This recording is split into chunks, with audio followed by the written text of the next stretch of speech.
Bien, bonjour à toutes et à tous. Bienvenue à cette conférence web actualité de rentrée. Alors nous sourions derrière nos masques, bien évidemment. Pour donc ce nouveau webinaire, nous avons le plaisir d'avoir avec nous Neila Hamadache, déléguée formation de Syntec numérique, Valérie Rouleau, déléguée sociale de Syntec numérique, et puis notre estimé délégué général Philippe Tavernier. Alors vous êtes nombreux sur cette session. On vous a remis comme d'habitude quelques recommandations pour ceux qui n'ont pas l'habitude de se connecter. Comme indiqué, vous avez un onglet de chat sur lequel j'ai déjà publié différents messages pour vous accompagner, vous donner quelques recommandations d'usage. L'onglet questions porte bien son nom puisqu'il vous permet de poser vos questions par écrit auxquelles Valérie, Neila et Philippe répondront soit pendant le webinaire, soit après. Et nous sommes ravis, évidemment, de vous retrouver et de votre fidélité. Vous avez quelques règles aussi qui sont indiquées sur ce slide. Et puis, pour ceux qui ne peuvent pas suivre cela directement sur leur PC, vous pouvez vous connecter avec un numéro et un code d'accès. Alors, l'agenda est assez simple. C'est l'actualité de Syntec numérique et les points sur les actions que nous avons engagées, le programme des actions à venir, un point social important, conséquent, parce qu'il s'est passé beaucoup de choses et très récemment, et puis un point formation. Je laisse sans plus attendre la parole à Philippe. Bien. Écoutez, bonjour à toutes et à tous. J'espère que votre rentrée s'est passée le mieux possible et qu'elle continue de se dérouler le mieux possible avec, je le souhaite, des bonnes nouvelles, bien évidemment sur le plan perso, mais surtout également sur le plan professionnel, même si on est dans une période, effectivement, après un printemps bizarre et un été particulier, on est sur une rentrée qui n'est pas moins très particulière également. Votre syndicat a continué à rester extrêmement mobilisé à plus de 100% de sa bande passante sur tous les sujets qui ont pu émerger. Le mois d'août a été plutôt calme, il faut bien le reconnaître, mais malgré tout, il a permis aussi à certains de réfléchir et de prendre un certain nombre de marques et de mesures qu'on va décliner. Donc, nous avons en particulier eu notre gouvernement qui a, pour finir, finalisé son plan de relance qui a été communiqué le 3 septembre. Donc, nous avons un certain nombre de points qui sont disponibles et par les liens que vous avez ici. On est en train un peu d'analyser, de regarder dans le détail, puisque entre les effets d'annonce et de communication, je pense qu'il y a une planche ensuite qui vous dira pour le moment où on en est de nos premières sensibilités là-dessus. L'été a également été favorable à la réflexion sur la conclusion d'une négociation de branche sur l'activité partielle de longue durée. C'était pas bien parti du tout fin juillet, donc j'ai préconisé qu'on arrête tout, qu'on se mette un peu au vert, que chacun réfléchisse. Et puis pour finir, nous avons eu la bonne surprise au cours d'une réunion de fin août à laquelle je participais, et puis une conclusion qui s'est étendue sur le début du mois de septembre. Finalement obtenu cet accord de branche très majoritairement signé par presque toutes les organisations syndicales, sauf peut-être FO à ma connaissance, quoique. Et donc, on peut s'en féliciter parce que je pense qu'un certain nombre d'adhérents en ont besoin et je pense que ça va les aider dans cette période difficile. Et on peut aussi souligner que, malgré tout, il n'y a que deux grandes organisations qui ont signé cet accord de branche pour le moment, l'UIMM et la Fédération Syntec. Donc, c'est plutôt pas mal en termes de signal sur la réalité d'un dialogue social existant et pour le moment positif. Et puis, tout un tas d'autres informations que vous avez ici, qu'elles soient liées au Covid, qu'elles soient sur les lettres sociales et les différentes actualités, ou bien alors également d'un point de vue juridique, avec nos guides contractuels que nous continuons à mettre à jour, ou en tout cas à renouveler. C'est le cas, vous l'avez pour les fournitures de prestations, notamment sous forme d'assistance technique. Beaucoup ont toujours dit que c'était un truc qui était moribond. Eh bien, n'en déplaise à tous ces experts, l'assistance technique est quand même toujours bien présente et effectivement est un pôle non négligeable de nos activités. Sur le plan de relance, je me permets, alors c'est pas forcément une position générale, mais en tout état de cause, nos premières analyses ont consisté à dire qu'il y a quand même des grandes composantes qui nous intéressent. D'une part parce que avant d'être dans le numérique, on est d'abord des entreprises et effectivement, il y a la confirmation qu'il y aura bien la diminution des impôts de production, tout en maintenant les engagements qui avaient été pris sur la baisse du taux de l'IS. Donc, c'est plutôt une bonne nouvelle et quels que soient nos services ou les services de vos entreprises, c'est une bonne nouvelle d'un point de vue de diminution de taxes et de diminution de charges. C'est également la confirmation d'un certain nombre d'aides à l'embauche dans la limite de 2 SMIC. Alors nous sommes effectivement déçus parce que nous plaidions, nous, pour qu'il n'y ait pas de limite dans la mesure où une grande partie ou une partie de nos jeunes ingénieurs méritaient aussi d'être aidés dans cette période difficile. Mais bon, on peut reconnaître quand même qu'il y a un premier mouvement et également sur la nécessité de continuer à encourager l'apprentissage qui a été quand même sur l'année 2019 un vrai sujet et un vrai succès. Alors dans le discours, tout le monde a retenu, notamment Cédrico et d'autres communicants, sur 7 milliards qui seraient dévolus au numérique. Mais quand on analyse un petit peu et qu'on lit, il y a des choses qui sont claires et des choses qui sont moins claires. Donc vous savez lire comme moi, mais c'est vrai que c'est une bonne nouvelle. Tout le monde a reconnu que le numérique avait permis cette résilience dans cette période et que globalement, on va trouver dans ce plan du numérique ou du digital saupoudré un peu partout et sur tous les sujets.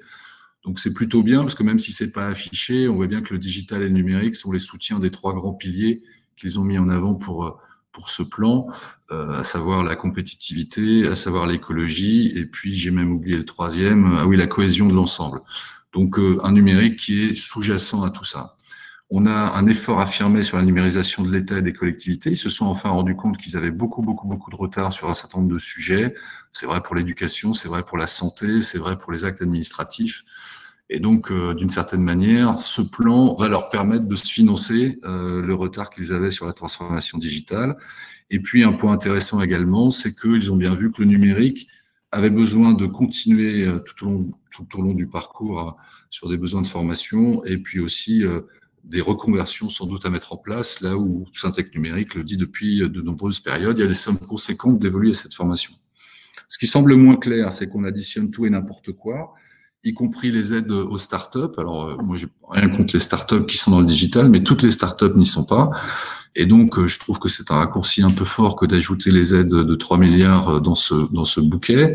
Il y a également des contradictions entre ce qui a été annoncé, ce qui a été publié dans le résumé, ce qui est publié dans le détail. Donc là aussi, on a des sommes qui sont pas tout à fait d'équerre, ça mérite d'être vérifié.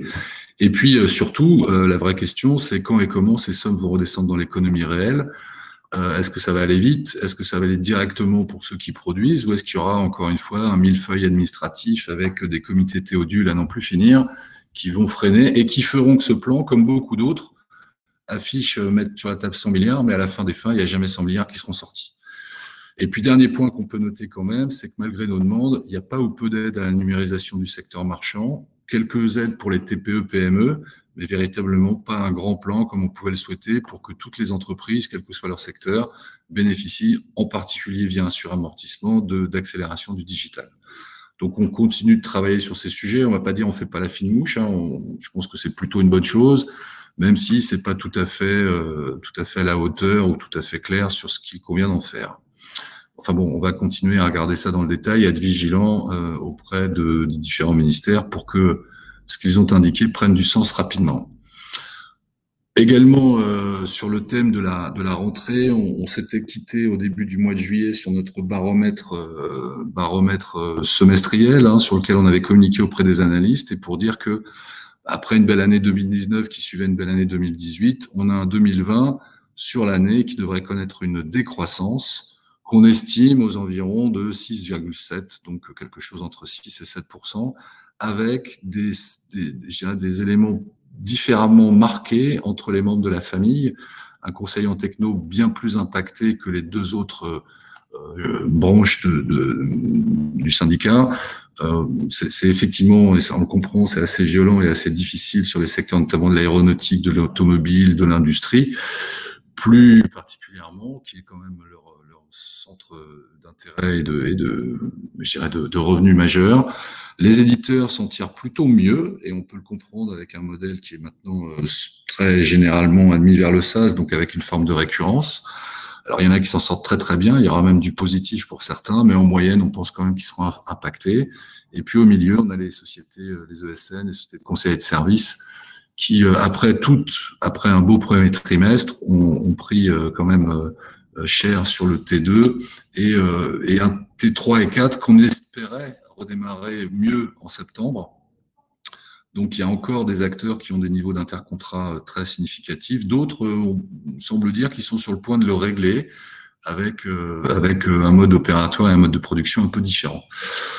Cela étant, donc ça, c'est ce qu'on avait produit à l'été. On a décidé, puisqu'on avait déjà fait 3 baromètres, on a décidé d'en lancer un 4e.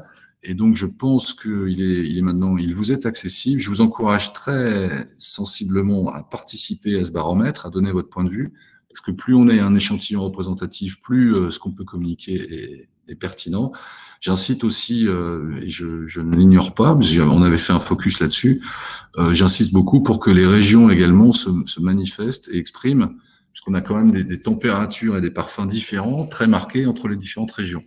Donc je pense que là, il y a matière à ce qu'on voit bien une carte qui est un peu plus mitigée, une carte un peu plus contrastée qu'une seule lecture d'un seul chiffre qui ne serait pas significatif. Donc, je vous incite à répondre à ce baromètre et à ceux que nous ferons par la suite. Pour le reste, rien à dire d'autre que ce qu'on avait déjà et qui nous sert quand même de ligne de fond, c'est-à-dire nos propositions qu'on avait fait dans le cadre de la relance et qu'on continuera de faire si toutes n'ont pas abouti.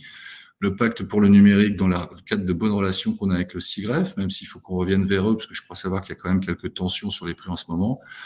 Et puis, avec la fédération, un peu moins de propositions, très orientées effectivement sur tout le volet social et humain du dispositif. Nous avons toujours nos ressources à votre disposition, que ce soit sur le social, la formation, le juridique, fiscal, finance. Vous avez les noms et les coordonnées de vos interlocuteurs, donc n'hésitez pas à les solliciter, ils seront ravis d'échanger avec vous comme toujours. Nous avons également, bien évidemment, on s'arrête pas là, on a un certain nombre de choses dans les tuyaux que je souhaitais partager avec vous rapidement. D'une part, les principaux événements de la période, bien évidemment une assemblée générale le 29 septembre, suivie d'une soirée de l'écosystème. Alors, dans un cadre sanitaire un peu particulier, mais bon, cette AG, j'ai voulu qu'elle soit digitale autant que faire se peut, donc à la fois physique, c'est toujours souhaitable et préférable, mais en même temps, elle sera retransmise, donc vous pourrez la suivre de l'endroit où vous êtes, et nous ferons au cours de la table ronde un duplex avec la région de Toulouse, donc elle sera également participante aux travaux, ou en tout cas à ces échanges de cette soirée, mais en distanciel, et ce qui rajoutera sans doute de la complexité technique, mais en même temps le fait de s'adapter et le fait d'aller vers effectivement quelque chose de mixte que ce que vous aviez l'habitude d'avoir. On a ensuite le top 250, cette fois monté conjointement entre Syntec Numérique et Tekin, qui aura lieu le 15 octobre à partir de 18h30 dans les locaux du MEDEF. Nous aurons la REF numérique, donc c'est pas nous qui organisons, c'est le MEDEF qui organise, mais nous sommes le sponsor principal, donc on aura une forte visibilité. Et cette manifestation est prévue le 10 novembre. Je crois que c'est Bibliothèque nationale ou quelque chose comme ça. Et puis, notre rendez-vous là aussi, donc il y a beaucoup d'innovations cette année, ESN et ICT. Donc là, on regroupe, avant c'était la soirée ESN, je pense qu'il y a tellement de porosité entre ISN et ICT qu'on en fait un seul et même événement. Le 25 novembre, je crois que c'est au pavillon d'Armenonville, à partir de 18h. Là aussi, il y aura des diffusions pour que vous puissiez suivre ça à distance. Je ne figure pas dans ce calendrier. Philippe, pardon, oui. Je me permets de t'interrompre. Je revenais sur l'Assemblée générale. Si vous n'êtes pas encore inscrit sur l'Assemblée générale ordinaire et extraordinaire, n'oubliez pas de nous renvoyer vos pouvoirs. C'est important. Et je crois que la deadline, c'est demain. Donc, on vous remettra comme ça dans le mail avec le replay que je vous enverrai. Pardon, merci Philippe. C'est une précision très importante, Nicolas. Donc, juste après ce webinaire, vous irez, si vous ne pouvez être parmi nous, effectivement remplir les pouvoirs. On a besoin de vos expressions, qu'elles soient exprimées ou qu'elles soient en blanc, et on a besoin surtout d'avoir des AG qui soient, ce qui est toujours le cas, mais qui soient effectivement représentatives, en tout cas avec des quorums qui soient explosés. Et je termine pour ce qui n'est pas dans ce document, c'est donc toutes nos activités en région. Le Syntec Numérique Tour cette année prend une tournure effectivement un peu plus compliquée, mais il y aura quand même des dates qui vont se caler, avec peut-être parfois des manifestations aussi plus significatives qu'on fait avec le MEDEF ou avec les chambres de commerce ou avec d'autres associations. Donc on vous précisera tout ceci au fur et à mesure de leur construction. Vous avez à nouveau les noms de ceux que vous pouvez largement ennuyer par vos questions et vos remarques, et donc leurs coordonnées, en l'occurrence Karim et Boris pour ces questions sur les ESN et sur le top 250. Ben voilà un petit élément de détail. Donc, c'est dans le cadre du top 250. Vous avez ici la capacité à participer, je dirais, aux différents éléments, hein, postuler, remplir ce que vous pouvez remplir. Donc, vous avez le lien qui vous permet de le faire. Ben voilà, ça précise bien que c'est le 15 octobre au MEDEF. Pour ceux qui souhaitent y participer, j'insiste quand même sur je vous avais déjà évoqué le fait qu'on soit sur des travaux de rapprochement, ou en tout cas de meilleure collaboration avec Tech in France.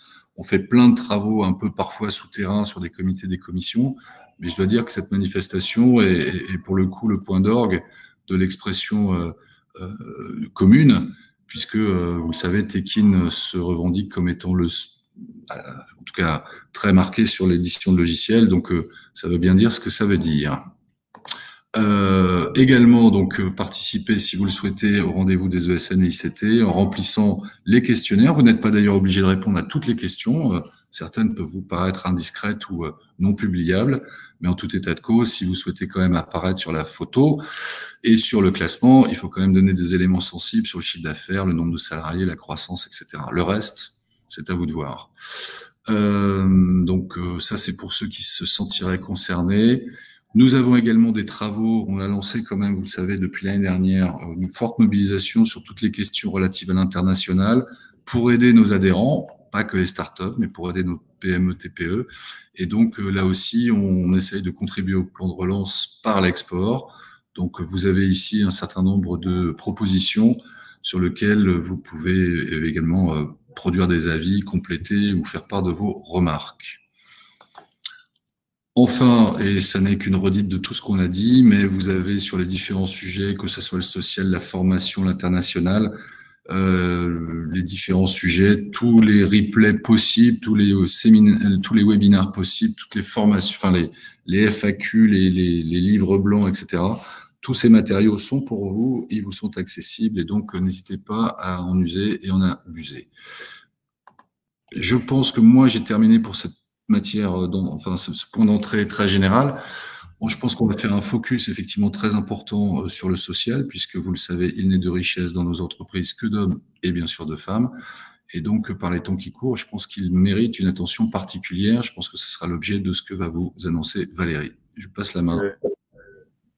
Merci Philippe. Il y a juste une question qui a été publiée, à laquelle tu veux peut-être répondre maintenant ou après les interventions de Valérie et Neila sur le plan de relance. Ça dépend de la complexité de la question et surtout de Alors je la lis. Oui. Le plan de relance est une bonne chose, l'application pragmatique en est une autre sur la répartition dans l'économie. Oui. Quid du partage entre les ESN et les startups et les TPE, PME?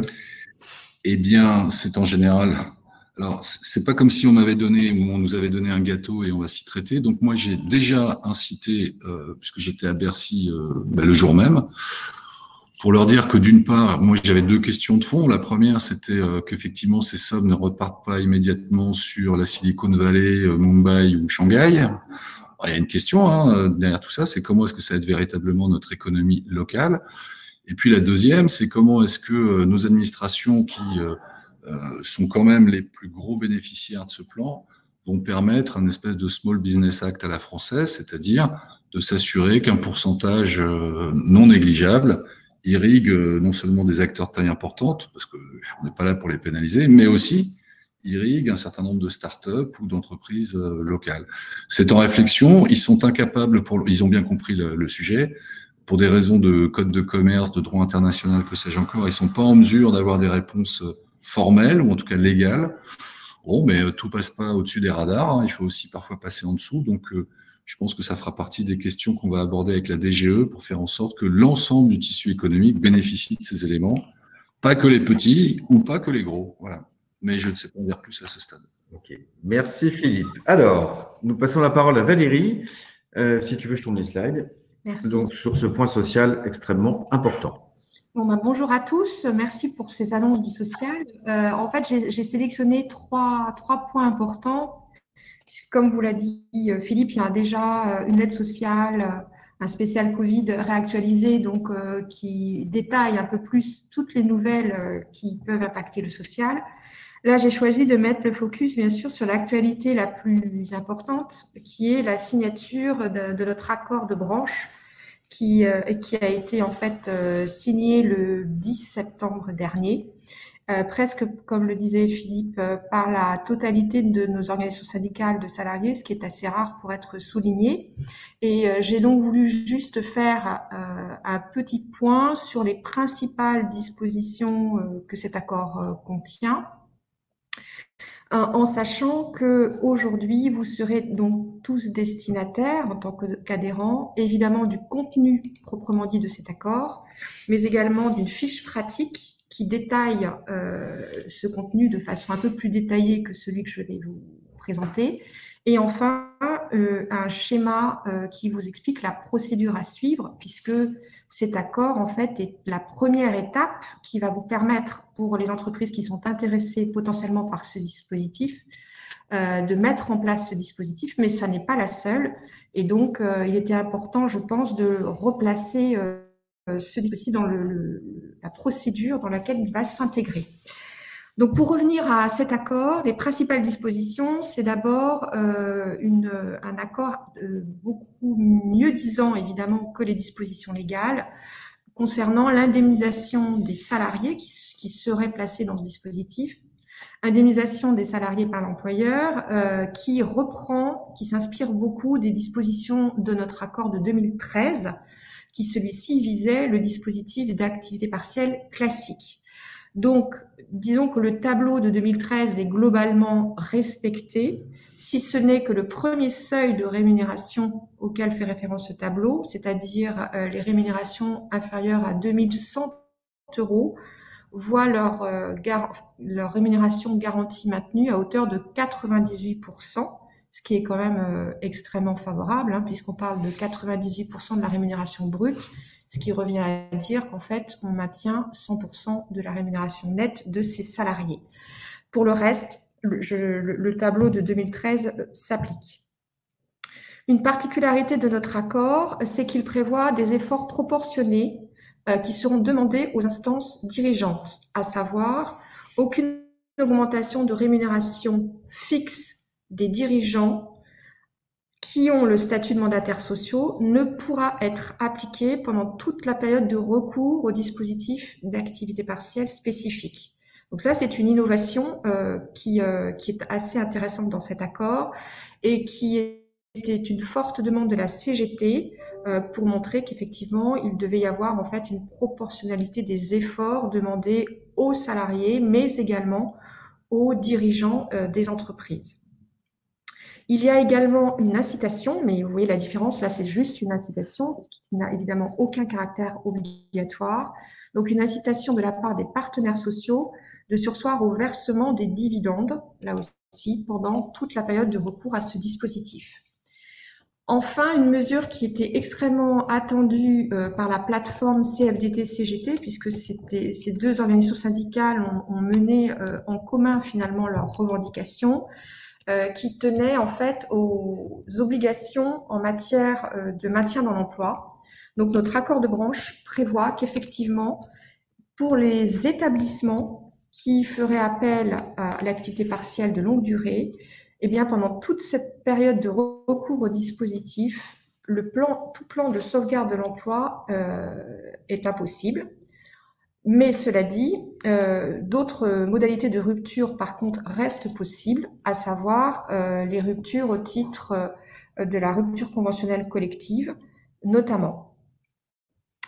Notre accord prévoit également, mais de façon assez large, une obligation d'engagement en matière de formation, puisque c'est une disposition imposée par la loi, et précise notamment que si le compte personnel de formation du salarié que celui-ci mobilise pour suivre une formation alors qu'il est placé en activité partielle de longue durée, si ce CPF en fait est insuffisant pour couvrir les frais de financement de sa formation, eh bien l'accord prévoit que soit l'entreprise, soit la branche, soit les deux, en fait, viendront compléter en fait le financement de cette formation afin qu'il n'y ait finalement pas de reste à charge pour le salarié.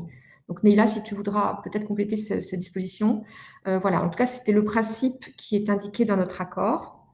Enfin, notre accord prévoit des dispositions un petit peu spécifiques en matière d'information, puisqu'il prévoit une obligation d'information individuelle de chaque salarié au moins 3 jours francs avant son placement en activité partielle, alors que la loi ne prévoyait qu'15 jours francs, donc pour permettre à chaque salarié concerné de pouvoir s'organiser en conséquence, et également une information du CSE, Comité social et formation, au moins tous les 2 mois pour lui permettre de suivre ce dispositif, alors que là aussi, la loi prévoyait une information tous les trimestres.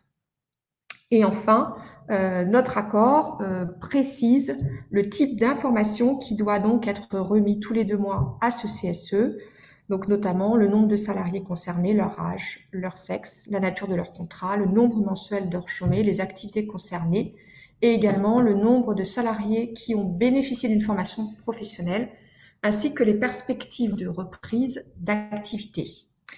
Voilà pour résumer vraiment de façon très rapide les points principaux en fait de notre accord de branche.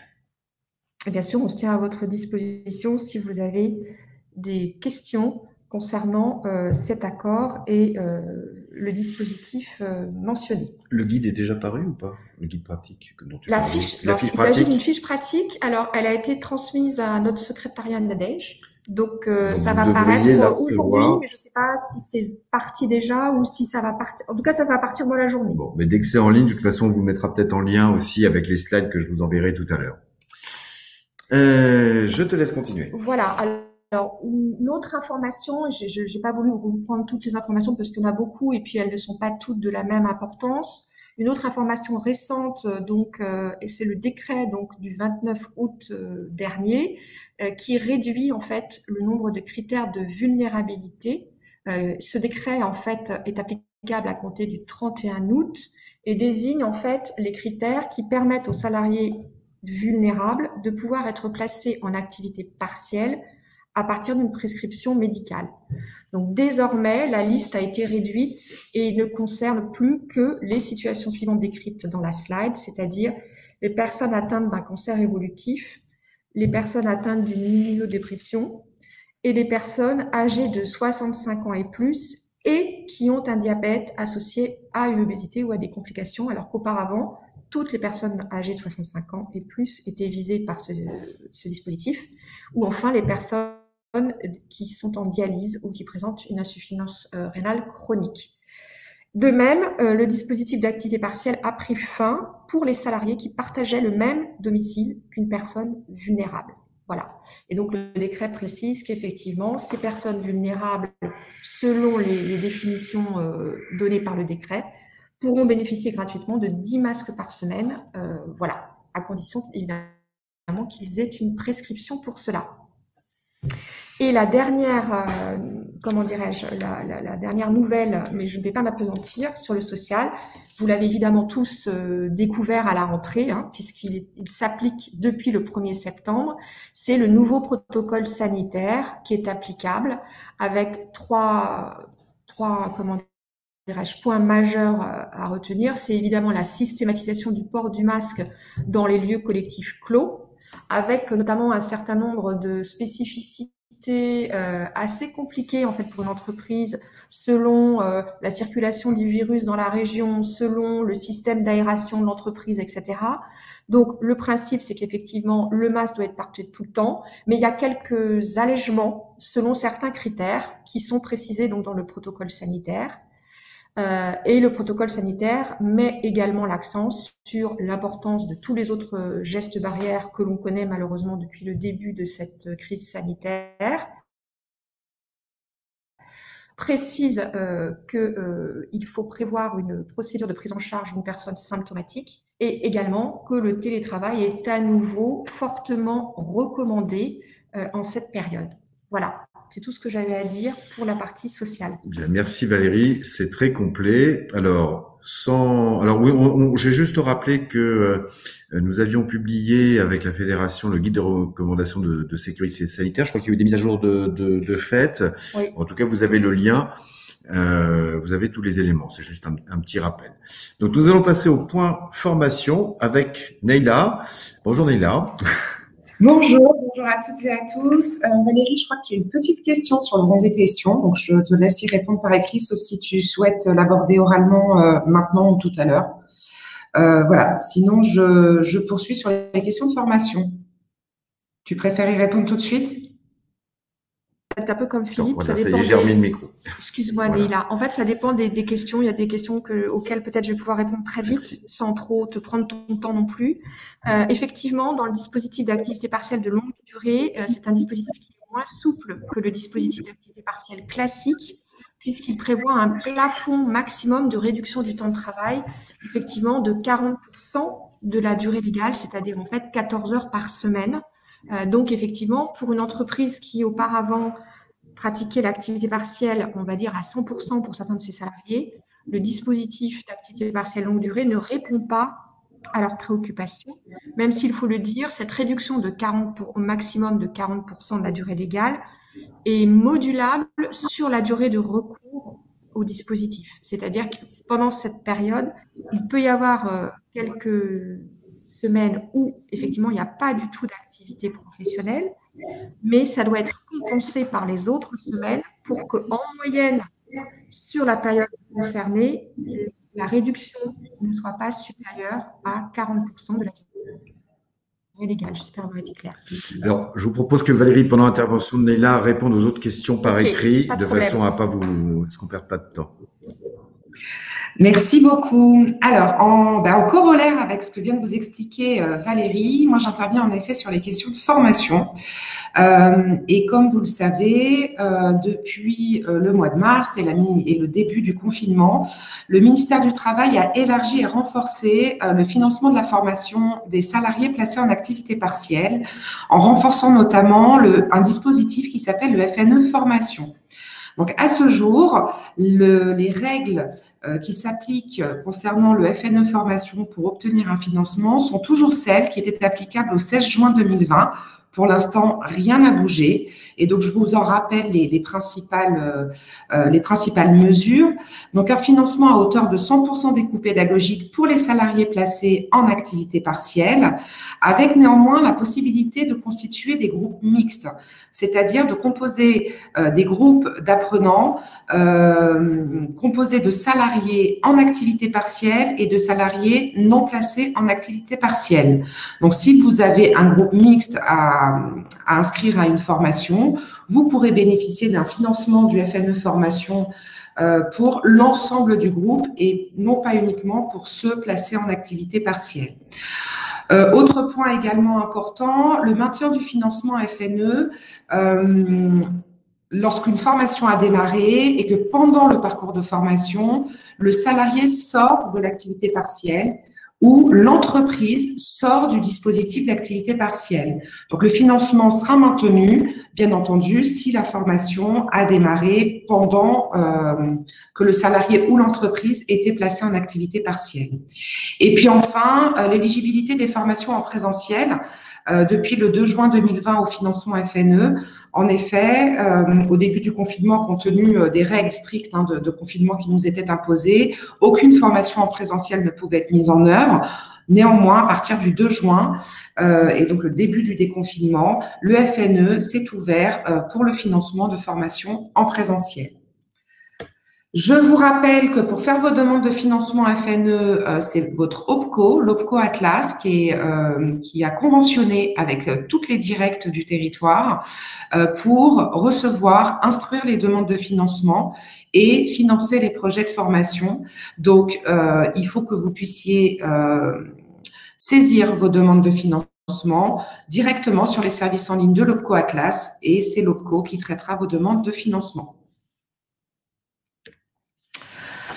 Encore un point en lien avec l'activité partielle et le FNE Formation. Valérie en a rapidement parlé tout à l'heure.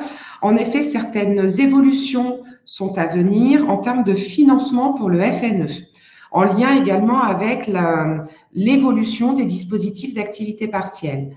En ce qui concerne les salariés qui seront placés en activité partielle de droit commun, le financement FNE Formation restera à 100% du coût pédagogique jusqu'au 1er novembre 2020, ou clairement jusqu'au 31 octobre 2020.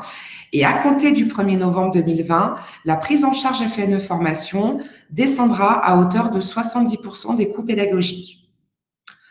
Pour les salariés qui seront placés en activité partielle de longue durée, donc en application de l'accord de branche dont vient de vous parler Valérie, légalement, le financement FNE formation sera toujours de 100% des coûts pédagogiques jusqu'au 31 octobre 2020 et à compter du 1er novembre, la prise en charge FNE descendra à hauteur de 80% des coûts pédagogiques.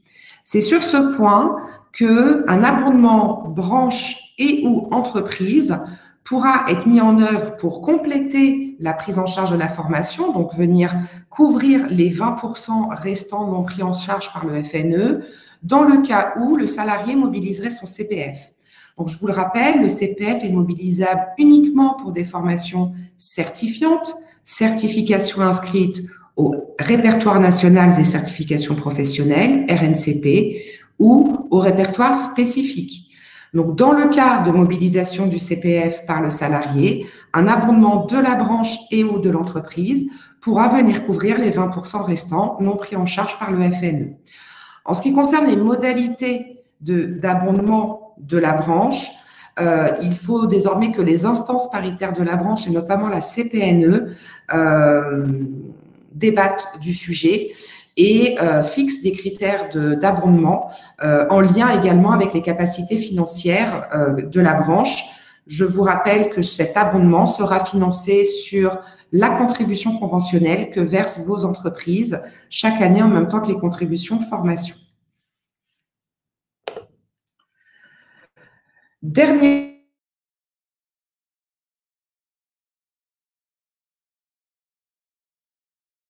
Neila, on ne t'entend plus.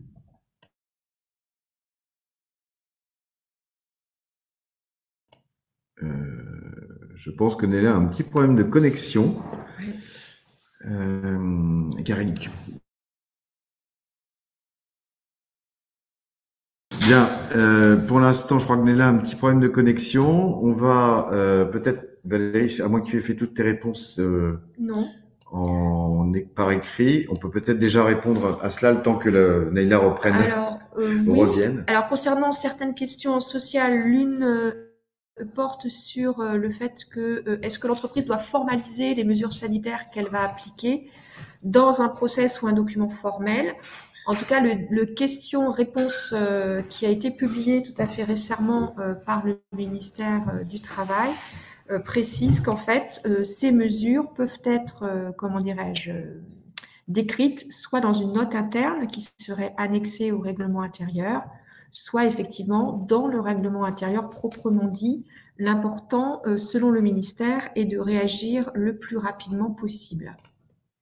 Alors, est-ce que Neila a repris sa connexion? Non, pas encore. D'accord. Je te laisse continuer. Alors, concernant en fait les congés payés pour un salarié donc placé en activité partielle de longue durée, qui n'aurait pas pris ses congés payés depuis le printemps, est-ce qu'il renonce au CP? Non, il n'est pas prévu par notre accord de branche qu'il y ait une renonciation à ces congés payés. Même notre accord de branche APLD prévoit que l'activité partielle de longue durée n'a pas d'incidence sur l'acquisition des congés payés et sur le droit à prise des congés payés. Donc, un salarié qui a acquis ses congés ne peut pas renoncer au fait de les prendre. Donc, on n'a pas un modèle de renonciation de prise de congés. En revanche, vous pouvez peut-être obtenir de vos salariés qu'ils renoncent à leur jour de fractionnement, mais certainement pas qu'ils renoncent à la prise de leurs congés payés. Ensuite, une autre question, le télétravail est fortement recommandé. Effectivement, le travail est fortement recommandé puisque dans les mesures barrières, il est demandé effectivement que les salariés puissent bénéficier en fait d'un espace les uns vis-à-vis des autres qui est au moins de 1 mètre, qu'ils aient au moins 1 mètre de distance, ce qui n'est pas toujours facile à respecter dans des entreprises. Je crois que Neila. Peut-être aller dans le bureau de Philippe. Voilà, en tout cas, c'est la raison pour laquelle, effectivement, compte tenu de cette obligation de distanciation entre les salariés, il est fortement privilégié de mettre en place le télétravail qui peut permettre justement de respecter ces mesures de distanciation.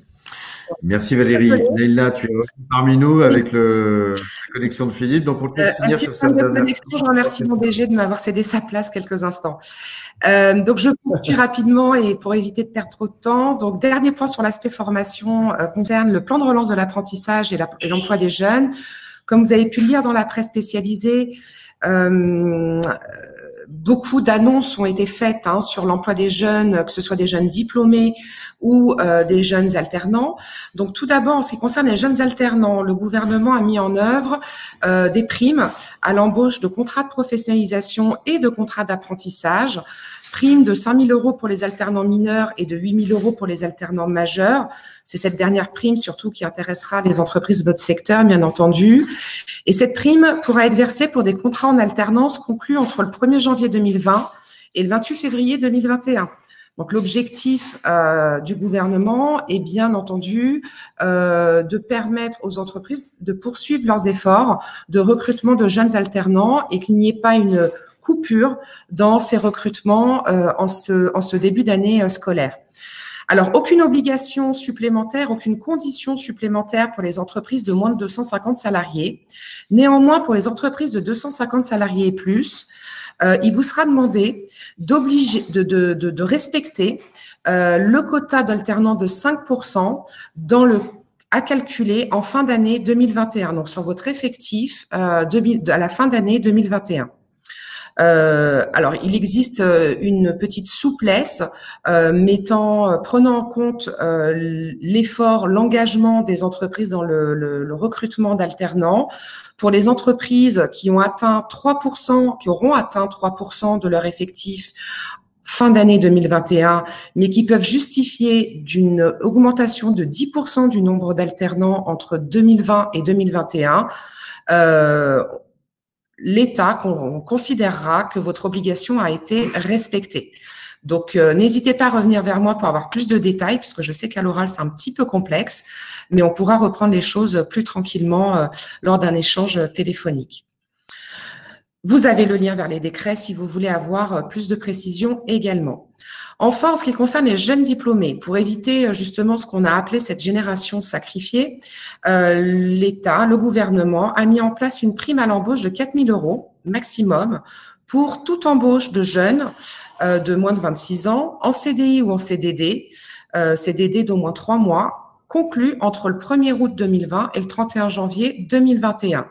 Donc, ces jeunes, c'est Philippe, je crois, qui en a parlé tout à l'heure, la rémunération devra être inférieure ou égale à 2 fois le montant horaire du SMIC pour pouvoir bénéficier de cette aide de 4 000 €.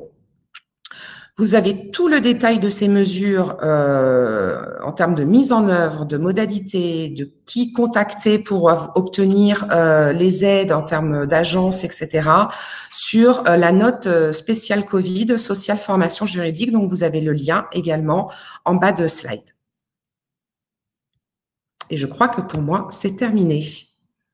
Alors, oui, merci beaucoup Neïla. Pour compléter, et le temps va nous manquer, mais pour compléter, on vous a également indiqué les autres ressources de Syntec Numérique, puisque vous savez qu'il y a également la partie sociale qui est très, très active, avec 2 personnes qui sont aussi au feu, que sont Émilie et Chloé, qui seront là aussi pour répondre à vos questions.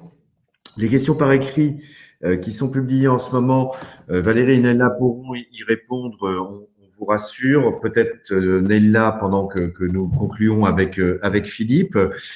Je voulais également attirer votre attention. Beaucoup d'entre vous nous ont retourné ce questionnaire, on vous en remercie. Vous savez que tous les 4 ans, nous sommes obligés de faire une enquête sur la représentativité patronale. Il est vraiment important que vous puissiez nous retourner votre questionnaire, quelle que soit la taille de votre entreprise. C'est vraiment crucial. Vous voyez qu'il y a une deadline qui est maintenant très réduite puisque nous allons boucler tout cela le 18 septembre 2020. Si jamais vous n'avez pas encore répondu, je vais vous mettre évidemment avec les slides le questionnaire à compléter et par avance, nous vous en remercions. Philippe, je pense que je vais pouvoir te laisser faire la conclusion pendant que Valérie répondra peut-être à certaines des questions. Et je te passe le micro. Bien, bah écoutez, merci.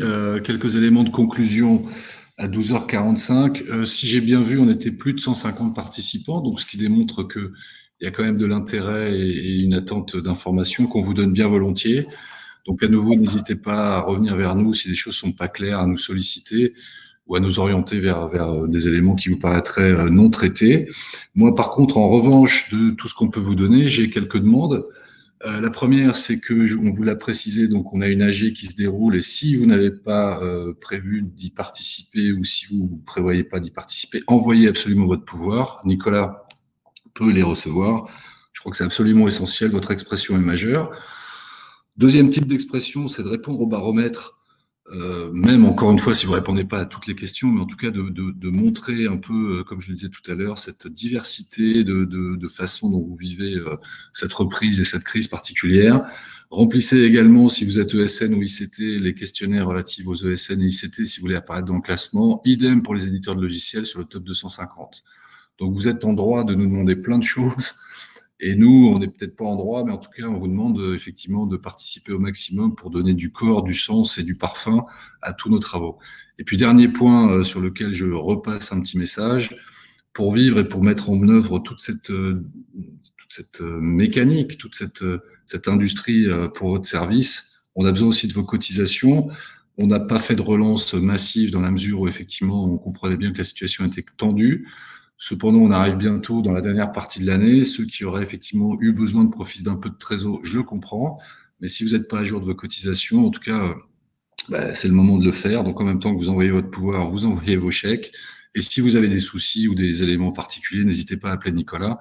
Je pense qu'on sait être intelligent dans les bons moments comme dans les mauvais. Voilà ce que je voulais donner comme conclusion à vous tous. J'espère à nouveau que vous serez en bonne forme pour cette rentrée.